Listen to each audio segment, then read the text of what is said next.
All right, welcome into the Bridgeway Beacon Livecast number 3.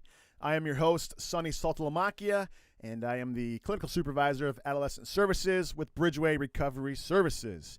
With me in studio today is one of my good friends, despite his loyal fandom to a team I don't like in the NFL. His name is Kevin Northcott. Kevin, how you doing? I am great. Go Hawks. Go Hawks. Are they going to have a good year this year or what? If there is a year? Oh, yeah. All right. Yes, absolutely. It's awesome. Well, Glad Kevin, to be here. Kevin, I appreciate you joining me today. And real quick, why don't you give everybody listening, Kevin, we have ones of listeners now. We're moving up in the world. We have ones of listeners. Nice. Why don't you give us, who are you? What do you do at Bridgeway? And maybe why do you do it? All right. Well, my name's Kevin Northcott, and I am actually the program manager at ClearPaths in Kaiser. It's an outpatient clinic. We serve a wide range of people. And I think that the reason that I do that is because there's a population out there that really needs to be loved on. And so we have a unique opportunity to serve people. Kevin, that's beautiful. I love that. And Kevin, you've been a big part of Bridgeway. You also train a lot of the interns throughout Bridgeway. Is that correct? Yeah. We've currently hired 23 of the interns that have come through either Shemekia or Corbin. And so that's awesome. That's been an awesome opportunity. And I've been with Bridgeway in one form or another for 14 years. 14 years. That's amazing. And ClearPaths, explain how ClearPaths and Bridgeway work together. Is ClearPaths part of Bridgeway, or what's up with that? Yes, ClearPaths is a outpatient clinic that actually has been for about 10 years, has been in existence, and it was formerly owned. And then about 3 years ago, Bridgeway purchased the ClearPaths clinic and have been continuing to run it as its own entity. And so we're a sister organization and the same. We get to share a lot of the same resources. We send a lot of our clients to the Bridgeway Medical Clinic so that they can get their primary health. The alumni event, all of our clients are mingling still together and run for recovery. And so we are Bridgeway. Excellent. All right, Kevin. Well, today we're going to talk about being 100% committed to recovery during uncertain times. As you know, as we all know, we've kind of been quarantined in our house to stay safe, to stay home for about 6-7 weeks now. And for a lot of people that we've been working with, including ourselves to a certain degree, it's been a struggle to kind of maintain structure, to maintain rhythm, to maintain a routine that often is key to long-term recovery. And so I appreciate you joining the show today to talk about 3 things that can help you stay 100% committed to recovery. So why don't you go ahead and list us number 1, Kevin? Well, number 1, I call this being all in. It's making a resolute decision. And I think that anything that we've done in life comes to a moment in time when whether you're going to go on a diet, whether you're going to take a vacation, every decision happens in a moment in time. Like it has to happen okay, as of right now. Right. And so I think that it's that resolute decision that somebody's made to enter this lifestyle, and making sure that they're all in with that decision. And that has to come from the person themselves, right? Nobody can make that choice for you. Absolutely. And that's part of the all in piece is when you think about people that are struggling with whether it's a process addiction, eating, gambling, or whether it's a chemical addiction, alcohol, drugs, we're all in there on that side of it, right? And so I think that we're uniquely gifted, so to speak, to be all in with the decisions that we make, right? So that can really expose itself in negative ways, but it's also a transferable skill when you start looking at when we're an employee that's all in, we're a student that is 100% in. I think that we're uniquely gifted to actually thrive. So you're saying that resolute decision to be committed to something is a transferable skill outside of the recovery community. It can benefit your life in multiple ways. Oh yeah, absolutely. Okay, excellent. And then how would you encourage somebody who's still struggling to make that decision right now? Maybe they're stuck at home, they've lost their community, they've lost their relationships due to having to be at home. What would you say to that person right now? Well, right now, I would say that, and that leads into my second point, which goes into goals, right? And I think that they're uniquely connected when we start looking at once you've made a decision that that's the direction you want to go, to actually being able to maintain that through seeing progress, right? And seeing progress, and in this world is going to be a little bit different as you're locked in your house and you're not able to use a lot of the resources that people normally had. For example, meetings aren't happening, church isn't happening, and those are a lot of the things that people were leaning on to actually be able to move in the direction they wanted to go. And so I think being able to set small goals for your physical health, for your mental health, for your social life, are all going to be ways that you can stay sane during this time and still see progress. So, what are some of the goals that you've been doing, maybe on a daily or weekly basis, that have been helping you?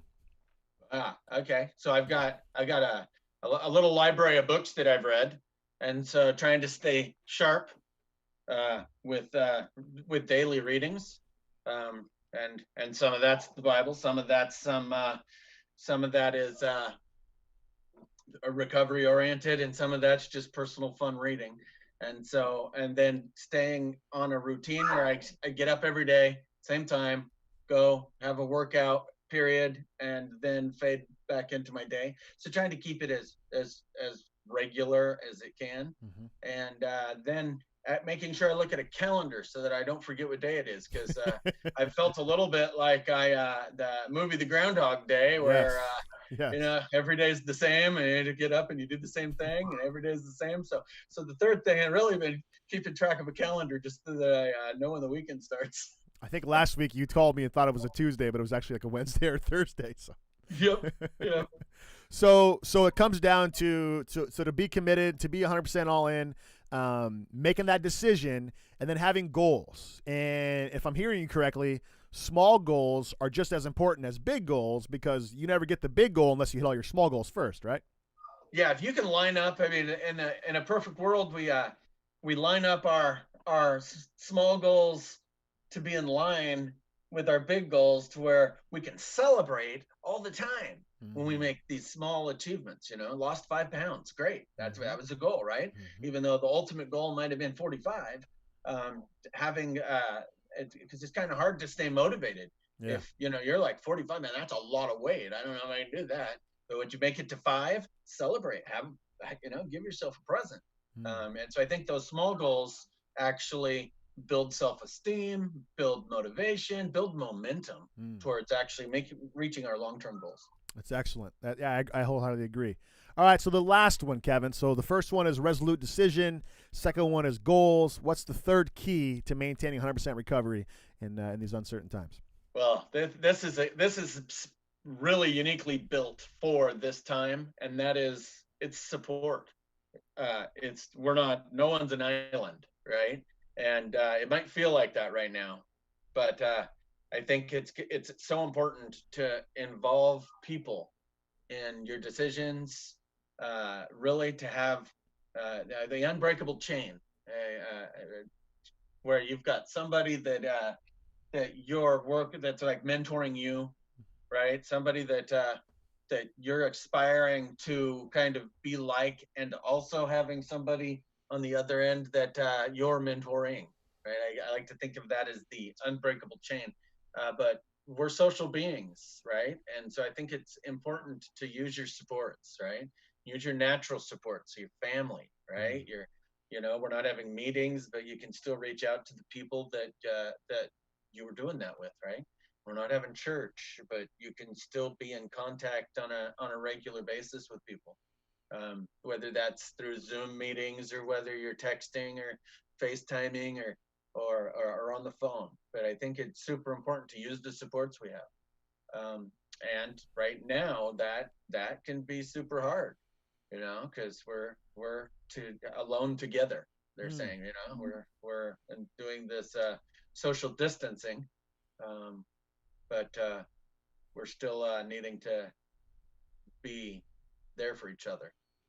I think it's been interesting. I was talking with my friend TJ the other day. He's a youth pastor up in Seattle, and he talked about the building and how the building is cool because the building is where people come to, and they come to the building, and there's things to do inside the building, and there's games and activities and all that kind of stuff. But really, the building is an excuse for the relationship.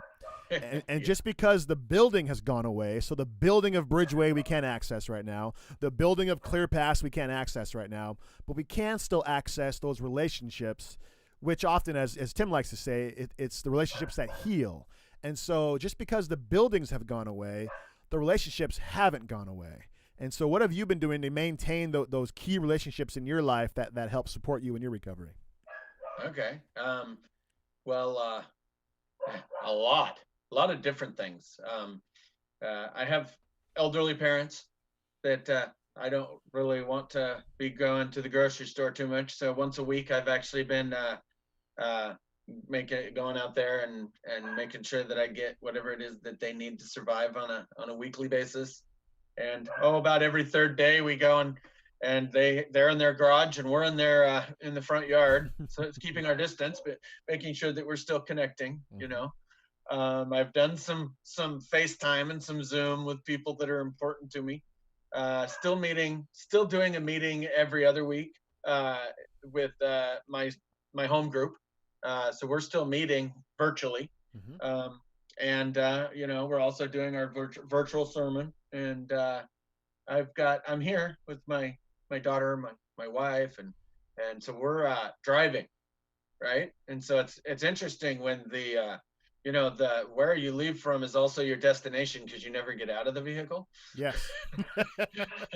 But actually going out and just getting out of the house and spending some time together in ways that is new and interesting. Mm-hmm. But interestingly enough, for clients, we started doing groups about a week and a half ago, and we hadn't been able to do that for a period, and it was amazing how therapeutic it was for people to see each other's face. Yes. Yes. I mean, people were like wanting more of that, and they a lot of times they didn't even realize how much they missed that until they actually set in on a group, and they were like, "Oh, there's my people." Yeah, man. You feel home Right, again. there's my people. And so it was really fun to see those people reconnect from a distance. It's awesome.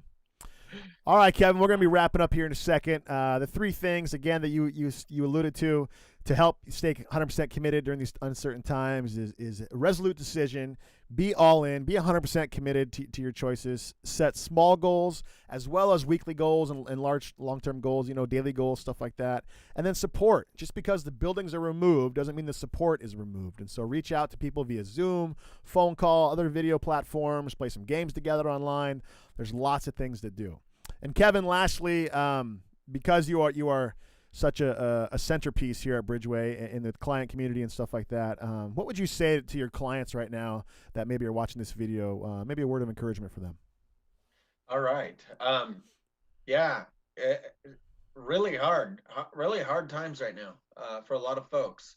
And I would say stay home, stay safe, and we will be moving in the right direction here soon. There's hope, and you can see the talk now about certain parts of the state opening up soon. Mm-hmm. And it's not to say that it's going to be the same, but we'll be together again soon.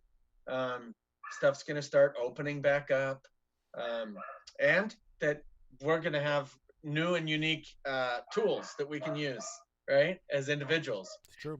As we get through this, right, we've used this time to reconnect with people, with family, with yourself in new and interesting ways. And then when we come back together, we can still take hold of those things that we're bringing with us from that time of isolation. And part of that is spending time with yourself. Mm-hmm. We're so busy all the time that it's for a lot of people, it's been a unique opportunity to like do some self introspection, and I think that we can take that with us when we move back into the world. So. I agree. The slowing down of our lives might be the biggest hidden blessing in all of this. Yep, I agree. I agree. And so I guess hope would be the message, right? Is just hang in there. We have hope. It's coming. Awesome. Well, hey, Kevin, thanks again for joining us. Once again, Kevin Northcott, the manager of ClearPaths. And Kevin, if somebody wanted to get a hold of you or maybe get support through ClearPaths, what's the phone number to call?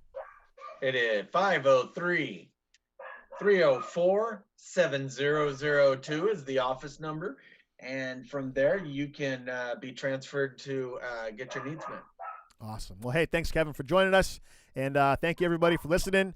This is the Bridgeway Beacon Livecast Volume 3, and we'll see you again soon. Take care. All right. Thanks for having me.